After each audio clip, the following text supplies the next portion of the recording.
I want to talk about the Xotic effects pedals now. First, let's talk about the RC booster. I mean, before they were making bass RC boosters, I was using the guitar RC booster because that worked for bass. It's really, really good. In fact, I've used this thing so much, one of my knobs came off, and I've improvised a little bit.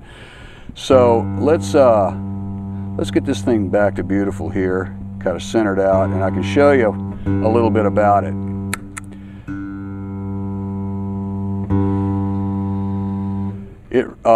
What I use this thing for is it just for a little presence boost for the most part. When I'm in the studio and I just needs a little bit of fur around for the tone to make it stick out in a track.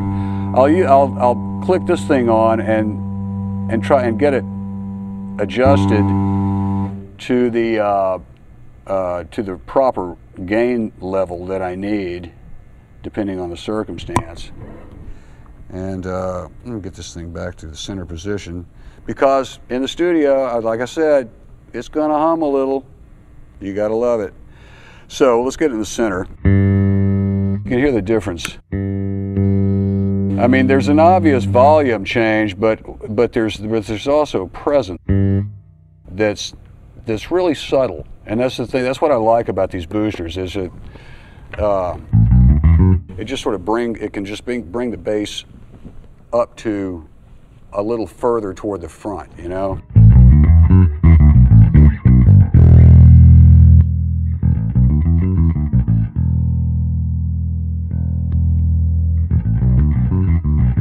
Besides just louder, there's something very very subtle about it.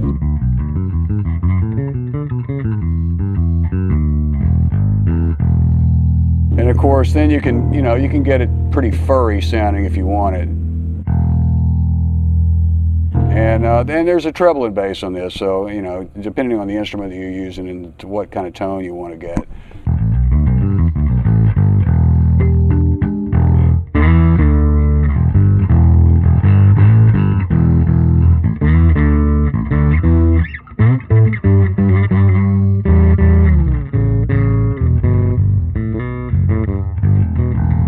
That.